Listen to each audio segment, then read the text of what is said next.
বিষ্ণুরোম তৎসদদ্য।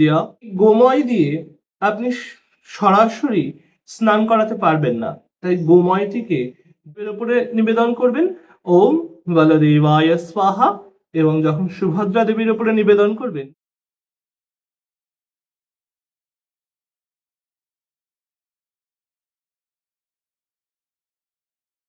তো আজকে হচ্ছে 12ই আষাঢ়, শনিবার। আর ভগবান জগন্নাথ দেবের দিব্য স্নান যাত্রা আগামী সোমবারে। তাই জগন্নাথ দেবের এই দিব্য যে স্নান যাত্রা আসছে, দেব স্নান পূর্ণিমা, এই দেবস্নান পূর্ণিমায় ভগবান জগন্নাথকে কিভাবে স্নান করাবেন এবং ভগবানের প্রসন্নতা কিভাবে বিধান করবেন, ভগবানকে স্নান করানোর কি কি মন্ত্রই বা আছে, সেইগুলি আজকে আলোচনা করব এই চলচ্চিত্রে। নমস্কার, আমি চয়ন ভট্টাচার্য দেবশর্মা, আর আপনারা দেখছেন শ্রী রাধারমন লালজি ইউটিউব চ্যানেল। এই ভিডিওটি ভালো লাগলে আমাদের চ্যানেলটি সাবস্ক্রাইব করতে পারেন, কারণ আমি আপনাদের জন্য এইরকম আধ্যাত্মিক অনেক চলচ্চিত্র উপস্থাপন করে থাকি। তবে চলুন সেই সমুদায় মন্ত্র জেনে নেওয়া যাক, যে মন্ত্রের দ্বারা ভগবান জগন্নাথকে স্নান করালে জগন্নাথ দেবের প্রসন্নতা বিধান হয়। দারুব্রহ্ম জগন্নাথ, যিনি এই বছরে এই একটি দিনই প্রত্যক্ষ স্নান করেন, দারুব্রহ্ম স্বয়ং স্নান করেন। এবং ভগবান জগন্নাথ তথা শ্রী বিষ্ণুর যে 12টি যাত্রা আছে, সেই 12টি যাত্রার মধ্যে এই স্নান পূর্ণিমা স্নান যাত্রা অন্যতম। এই স্নান যাত্রায় ভগবান জগন্নাথকে আপনি কিভাবে প্রসন্ন করবেন? হতে পারে আপনার বাড়িতে ভগবান জগন্নাথের দারু বিগ্রহ আছে, যদি থাকেন তো দারু বিগ্রহে করবেন। যদি অনেকে ধাতুময়ী জগন্নাথকেও সেবা করেন, তাকেও অভিষেক করতে পারেন। যদি জগন্নাথ বিগ্রহ না থাকে, পট থাকে, পটের সামনে দর্পণ বসিয়েও এই মন্ত্রগুলি সমন্বয়ে জগন্নাথের অভিষেক করাতে পারেন। বা এখন তো প্রায় ঘরে ঘরে গোপাল আছেনই, গোপাল ঠাকুরকেও আপনি জগন্নাথের এই স্নান মন্ত্রগুলি দিয়ে অভিষেক করাতে পারেন। দেখুন, ভগবান জগন্নাথের স্নান মন্ত্র কিন্তু বিস্তর, প্রচুর মন্ত্র আছে। এবং শুধু মন্ত্রই নয়, এখানে শাস্ত্রে আমরা একটি বিরাট বড় পুরুষ সূক্ত পাচ্ছি, সেটি আবার আলাদা চলচ্চিত্রে আমি অবশ্যই আপনাদের সামনে উপস্থাপন করব। আগামীকাল সেই চলচ্চিত্রটি পাবেন আপনারা। তবে এখন ভীষণ সহজ করে আপনাদের সামনে বলি যে স্নান পূর্ণিমার আগের দিন, অর্থাৎ এবছর স্নান পূর্ণিমা পড়েছে সোমবার, আপনারা রোববার রাত্রে এই আয়োজনগুলো করে ফেলবেন সব। কি কি আয়োজন? এক পবিত্র জল, দুধ, গঙ্গা মাটি, গোময়, দধি, মধু প্রভৃতি আয়োজন করে ফেলবেন। পরের দিন সকালবেলা উঠে স্নানাদি সমস্ত প্রাতঃকর্ম সেরে ভগবানকে স্নান করানোর প্রস্তুতি নেবেন। স্নান করানোর পূর্বে সংকল্প পাঠ করতে হয়। যে কোনো কাজের ক্ষেত্রে সংকল্প বাক্য পাঠ না করলে কিন্তু কাজ পরিপূর্ণ হয় না, সফল হয় না। সংকল্প বাক্যটি বলছি, মন দিয়ে শুনবেন। বিষ্ণুরোম তৎসদদ্য জ্যৈষ্ঠে মাসি শুক্লে পক্ষে পৌর্ণমাস্যান্তি তিথৌ। আপনার গোত্র, সেই গোত্রটি বলবেন, এবং আপনার নাম, সেই নামটি বলবেন।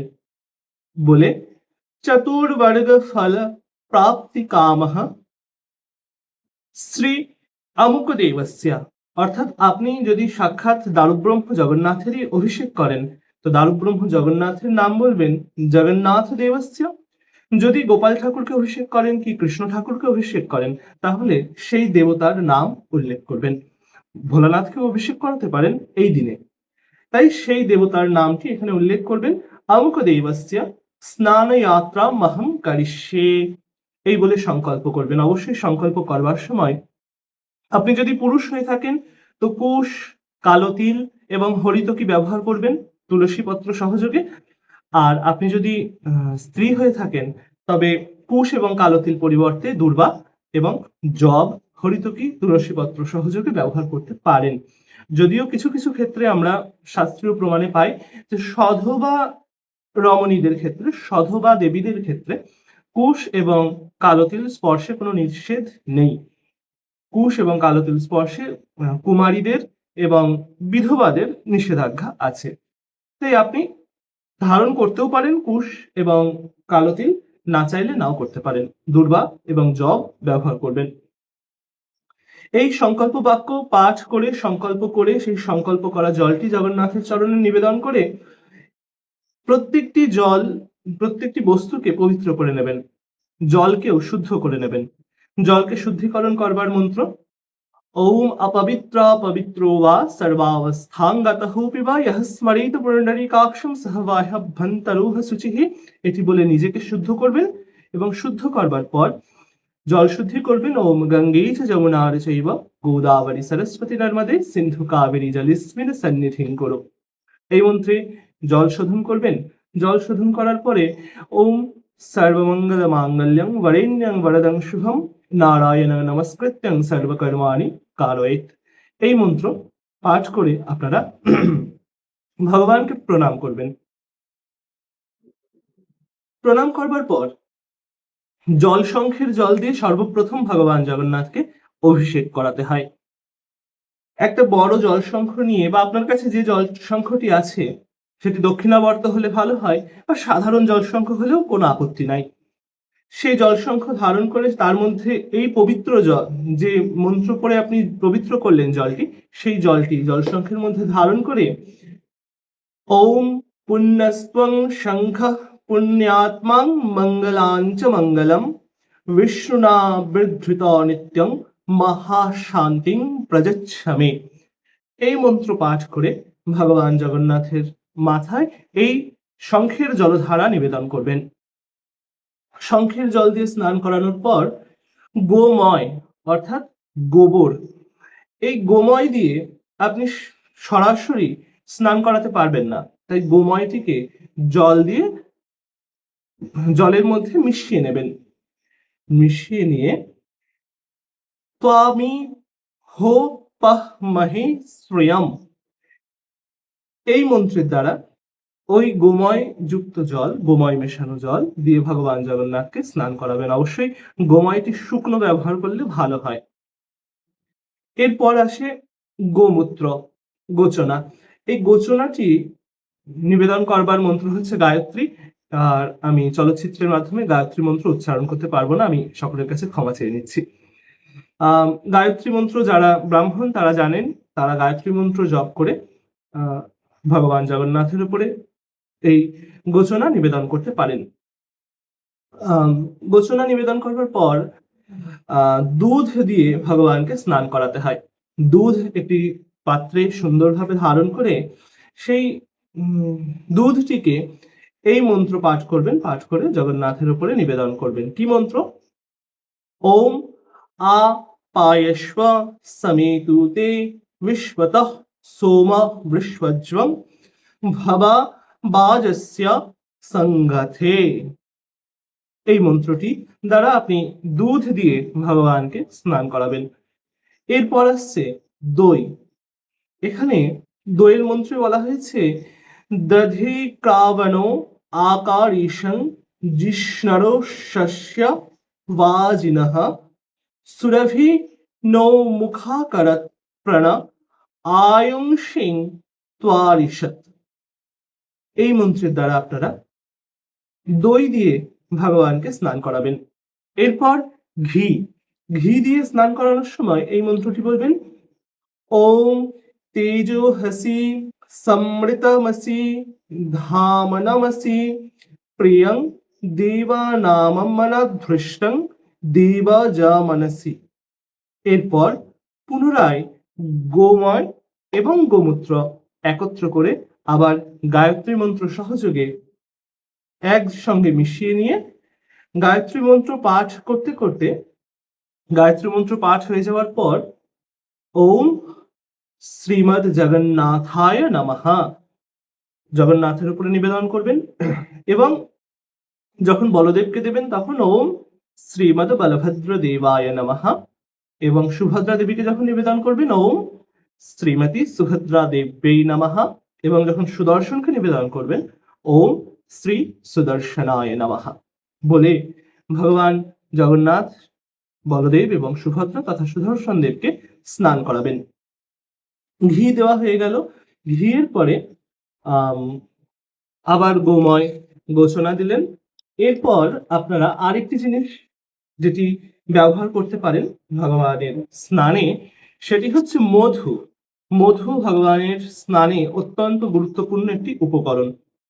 তাই মধু দেওয়ার মন্ত্রটি হচ্ছে ওম মধুবাতা ঋতায়তে মধু সরন্তি সিন্ধব মাধবরীণ সন্তোষী।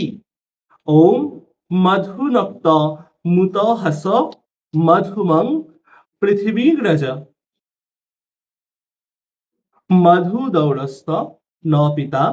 ওম মধু মাবন্ন বনস্পতি মধু মাংস্তু সূর্য মাধবী গার্ব ভবন্তু ন। নম মধু নম মধু নম মধু। এই বলে আপনি মধু দিয়ে ভগবানকে স্নান করাবেন। এরপর পঞ্চামৃত অর্থাৎ এই দুধ দই ঘি মধু প্রভৃতি একত্রিত করে ভগবানের উপরে নিবেদন করবেন। নিবেদন করবার মন্ত্র হচ্ছে ওম তদ্বিষ্ণুরাত্যাদি স্বাহা, ওম বিষ্ণবে স্বাহা, ওম জগন্নাথায় স্বাহা।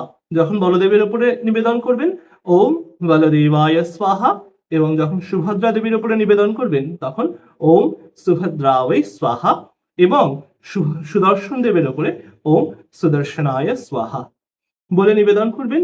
নিবেদন করে এরপর ভগবান জগন্নাথকে আপনারা ওম সহস্র শীর্ষা পুরুষাহ সহস্রাক্ষ সহস্রপাদ স ভূমিং বিশ্বতবৃত্বা আত্যাতিষ্ঠাতি দশাঙ্গুলম।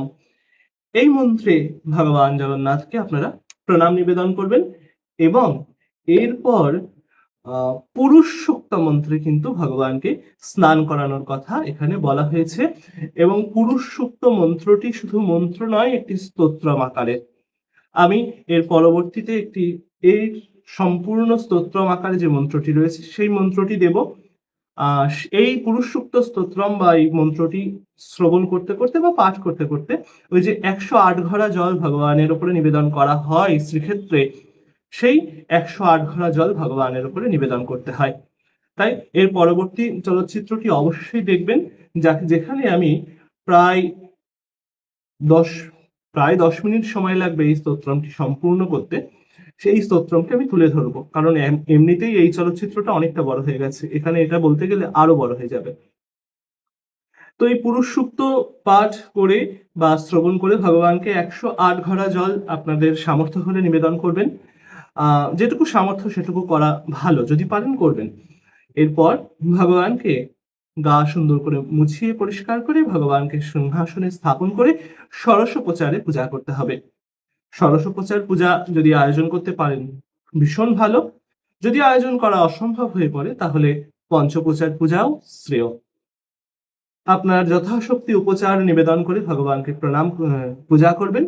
পূজা করবার পর বক্ষমান মন্ত্র পাঠ করে ভগবানকে প্রণাম করবেন। কি মন্ত্র?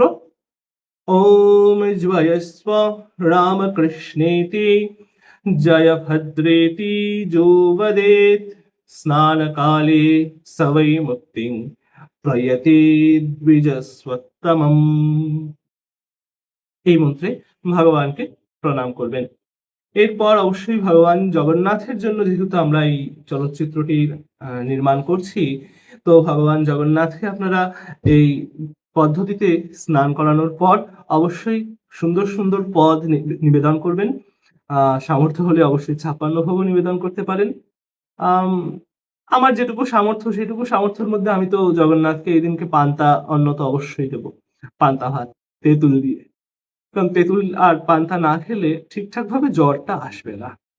এরপর ভগবান জগন্নাথের আরতি হবে।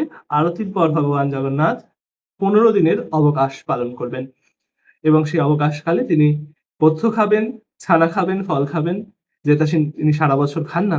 ওই কয়েকটি দিন তিনি জ্বর লীলা করবেন। তো আশা করি এই মন্ত্রের মাধ্যমে যে ভিডিওটা তুলে ধরলাম এইটি আপনাদের ভালো লেগেছে। ভালো লেগে থাকলে শ্রী রাধারমন লালজিকে সাবস্ক্রাইব করে পাশে থাকবেন, এই অনুরোধটি আপনাদের কাছে রেখে গেলাম। আরেকটি কথা, রথযাত্রা উপলক্ষে ভগবান জগন্নাথের অনেকগুলি চলচ্চিত্র সম্পূর্ণ রথযাত্রা উপলক্ষেই আসছে। সেখানে ভগবান জগন্নাথকে নিয়ে যেমন থাকছে, পুরীর অনেক রহস্য যেমন থাকছে, এছাড়াও থাকছে মহারাজ পরীক্ষিত, সর্পযজ্ঞ প্রভৃতি সহ অনেক অজানা ভক্তদের জীবনী।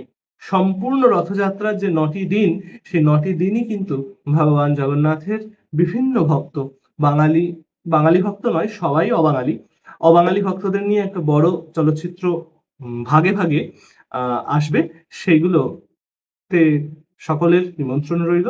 সকলে সেই ভক্ত চরিত্র আস্বাদন করতে শ্রী রাধারমণ লালজিতে রথের পর, সোজা রথের দিন থেকে শুরু হচ্ছে, উল্টো রথের দিন গিয়ে বিশ্রাম হচ্ছে। এই কদিন কিন্তু আপনাদের সকলের নিমন্ত্রণ রইল ভক্ত কথা আস্বাদন করবার জন্য। আজ আসি, আবার পরবর্তীতে অনেকগুলো চলচ্চিত্র আপনাদের সঙ্গে দেখা হবে এবং পুরুষ সূক্ত মন্ত্রটি শুনবেন কিন্তু এর আগামীকালই আসছে। নমস্কার। জয় জয় শ্রী রাধে, জয় জগন্নাথ, ভজনিতাই গৌর রাধেশ্যাম, জপ হরি কৃষ্ণ হরে রাম। জয় মা।